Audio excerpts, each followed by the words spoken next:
Le spectacle a été grandiose, énormément d'occasions, 3 buts et une note qui, on l'espère, va les tutoyer. La mention très bien, oui, 16,80, c'est mention très bien pour ce très très grand match de foot.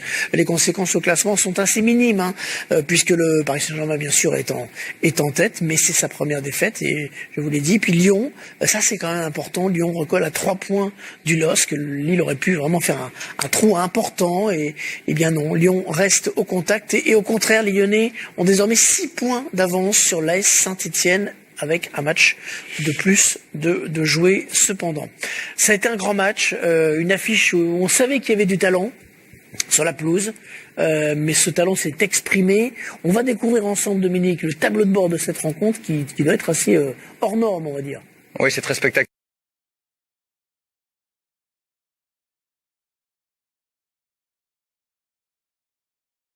D'abord, c'est un match qui s'achève avec 30 tirs et 19 tirs cadrés. C'est un record cette saison en Ligue 1. Il y a eu 15 arrêts de gardien. C'est aussi un record cette saison en Ligue 1.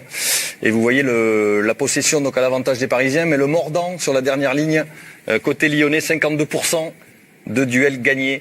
C'est là-dessus. Non, je pense que c'est 52 duels gagnés contre 44, c'est pas des pourcentages. Alors, ça c'est le sinon il y a des duels 44, ça fait 87. Ou alors il y a 4% qui se prononcent. En pourcentage, c'est plus spectaculaire. Ça fait 56-44 en faveur des Lyonnais. Je suis d'accord pour on ne la fait pas. Oui, c'était un super match. Ça allait d'un but à l'autre. Il y a eu beaucoup d'occasions, beaucoup d'intensité. On n'a pas été déçus non plus du côté lyonnais. On voit qu'ils aiment les grands matchs et ils l'ont encore prouvé ce soir. Je pense que les stars aussi ont répondu au rendez-vous côté lyonnais. Je pense particulièrement à Fekir et à Memphis Depay qui montrent que dans les grands matchs, ils élèvent leur niveau de jeu et ils aident leur équipe à franchir un palier. C'est un peu ça qu'on peut regretter. C'est quand on voit le niveau de jeu de Lyon ce soir et le niveau de jeu de Lyon contre Manchester City, on se demande comment cette équipe peut avec 13 points du PSG avec 2 matchs de plus. C'est ça que je trouve inadmissible. Parce qu'on voit bien que c'est une équipe. Bon, effectivement, ils n'ont pas le budget du PSG, ils en ont donc la moitié, mais ils ne devraient pas être si loin du PSG. Je vais reformuler la question autrement. C'était un match très spectaculaire, on s'est régalé. Est-ce que c'était un grand match, Habib, vous qui êtes toujours très exigeant? C'était un match de très haut niveau ou pas? C'était un grand match. Après, on a vu des déséquilibres tactiques, surtout du côté du Paris Saint-Germain, assez incohérents de la part du PSG, je trouve. Ce qu'on avait mis en lumière les semaines passées de ce que faisait Tourelle dans cette faculté à avoir un système hybride. Ce système hybride aujourd'hui, avec des positions pour certains joueurs pas forcément dans leur confort, les a mis en difficulté, on l'a vu sur le côté, mais ce qui est sûr c'est que les talents se sont exprimés. On a vu une équipe lyonnaise qui a exploité les défaillances du Paris Saint-Germain. Le PSG malgré tout, même si je pense que dans leur standard habituel ils sont en dessous en termes de passes réussies, il manquait un joueur aussi majeur, Neymar, mais il faudra faire 100.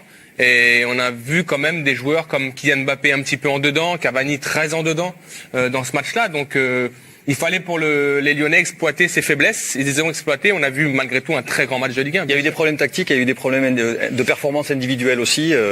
Habib vient de citer des joueurs. Je trouvais Kerrer aussi, même Thiago Silva en difficulté, alors qu'en général ils sont très très forts dans les duels. Rappelons que le Paris Saint-Germain vient de perdre pour la 3e fois en 4 saisons au Groupama Stadium. Encore un, et Jean-Michel Aulas peut faire 4 mugs, ça fait un petit déjeuner pour une famille avec 2 enfants.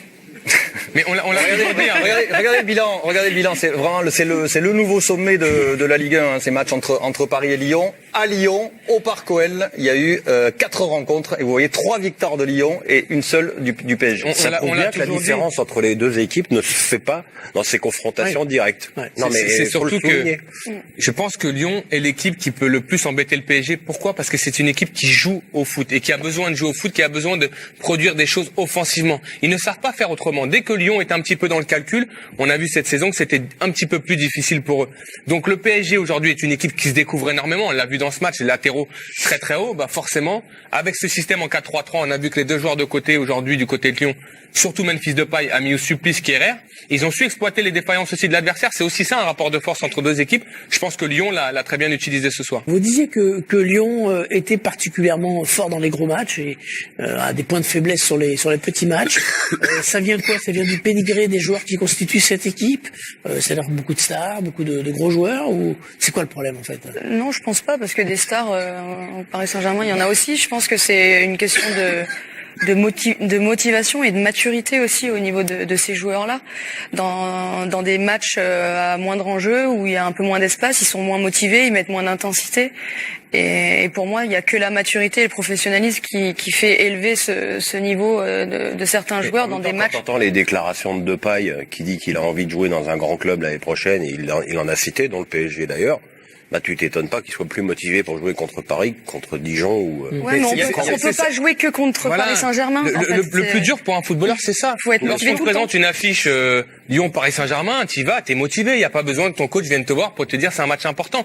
Le plus dur pour un footballeur, et c'est pour ça que je trouve remarquable ce qu'a fait le PSG les années précédentes, d'aller gagner toutes les coupes nationales, parce que se motiver pour aller jouer un 32e de finale de Coupe de France ou un 8e de finale de Coupe de la Ligue où c'est pas glamour, c'est difficile pour un footballeur parce que les enjeux ne sont pas les mêmes. Là, vous savez que la planète entière vous regarde, c'est le match phare, tout le monde regarde, tout le monde a les yeux rivés sur vous. Donc les Lyonnais se mobilisent pour ces matchs-là, mais il y a aussi de l'immaturité dans le fait qu'ils ne sont pas capables de se remettre en question sur des matchs moins importants. Il y a un critère mental, il y a peut-être aussi un critère tactique de jeu, c'est que les grandes équipes ouvrent le jeu, laissent plus d'espace. Et ça fait aussi le jeu de Lyon. Malgré tout, tu le vois dans l'intensité. Tu vois dans l'intensité, tu sens que les Lyonnais mettent beaucoup plus d'intensité, beaucoup plus de courses. Peut-être que les adversaires qui se livrent plus permettent à Lyon de mieux s'exprimer. On l'a souvent dit qu'ils se cassaient les dents sur les blocs bas. En fait, eux, ils aiment se faire plaisir, et dès que ça devient des matchs un peu où c'est compliqué et le jeu n'est pas fluide, on dirait que on refuse un peu parce que nous, on aime que le beau jeu. Mais bon, le foot, c'est pas que ça. Et quand on est professionnel, on joue tout le genre de matchs. L'homme du match, justement, Moussa Dembélé est en direct avec nous dans le débrief. Bonsoir Moussa. Bonsoir à tous. Félicitations, vous avez marqué, on va dire, 1 but et demi dans ce match. Vous avez marqué le premier but, on vient de le voir, et puis vous êtes allé chercher ce penalty en provoquant Thiago Silva. On en parlait de cette phase de jeu juste avant que vous n'arriviez, et on disait que vous aviez dominé ce duel avec Thiago Silva. Vous l'aviez emmené dans la surface de réparation, comme si votre obsession c'était ça, c'était d'aller jouer ce duel dans la surface et d'aller le piéger en fait. Ouais, c'est sûr. Quand j'ai reçu la balle en profondeur de Ferland, voilà, j'ai vu qu'il reculait, donc j'ai essayé de prendre la vitesse et après j'avais l'avantage sur lui et il a fait faute, penalty, et c'est bien pour nous. On a les 3 points aujourd'hui, c'est une bonne performance collective et c'est bon pour la suite. Sur le premier but qu'on est en train de revoir avec les images de Jean-Jacques Amsalem, vous voyez tout de suite qu'Areola a un problème d'appui, ou est-ce que vous ne le découvrez qu'après, vous êtes concentré sur votre tête? Non, certes, je suis concentré sur la tête, mais j'ai vu juste avant de sauter qu'il a eu un problème d'appui, donc j'ai essayé de passer devant lui et j'ai sauté plus haut. Et voilà, c'est le but, c'est tout bonus pour moi et pour l'équipe. Et aujourd'hui, on est très fiers d'empocher ces 3 points. C'est une belle soirée pour vous, c'est une belle soirée pour l'OL.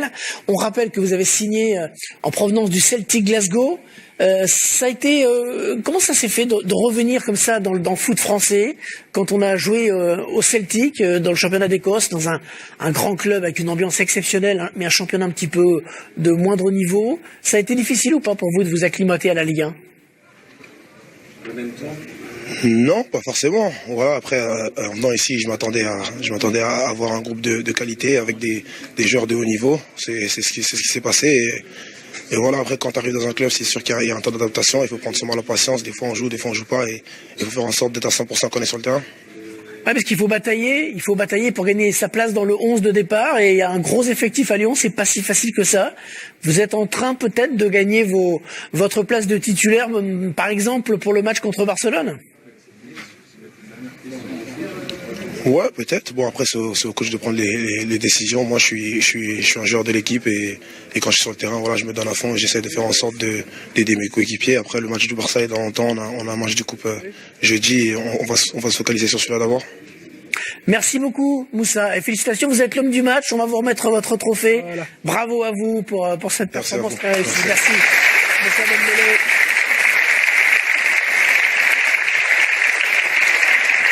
Pour être complet sur les chiffres de Moussa Dembélé, c'est vrai il est efficace. C'est 19 matchs de Ligue 1, mais seulement 11 titularisations et donc 7 buts avec celui de ce soir. Et Thomas Tuchel va être dans un instant avec Laurent Paganelli. Je suis ça d'un œil. On reviendra également sur le gros match de Lopez. Alors oui, Eric et Stéphane, Dembélé homme du match, Lopez est le deuxième homme du match également. Hein. Ouais, c'est ce qui rend confiant peut-être le football français finalement, Hervé, parce que on parle que de ce PSG Manchester United, mais il y a Lyon-Barça, il y a peut-être des rêves à faire, Eric, à cet instant de l'année. Oui, et d'autant que cette équipe de Lyon s'est très très bien comportée face à Manchester City. Donc ça aussi, ce sont des repères. Je vous entendais parler des matchs un peu plus faciles en championnat où justement les Lyonnais se donnent pas forcément toujours à fond. Ça a été le cas contre les grosses équipes en tout cas. Eric est avec Tourelle, c'est le grand moment de la soirée. Ouais, effectivement, on est en train de discuter un peu du match. Quand on est entraîneur, nous on a aimé le match parce que c'était un beau match de football. Et quand on est entraîneur, quelle conclusion vous tirez de cette rencontre, vous? J'attends cette match compliqué parce que Lyon a beaucoup de qualités, ils sont mérités dans les 8e finales des Champions League.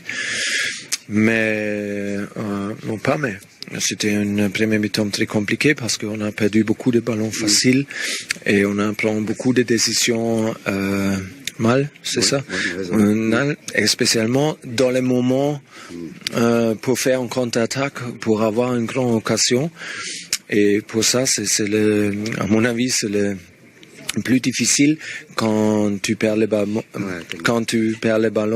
dans les moments de la contre-attaque. Et après ça, c'est un peu comme dans le tennis.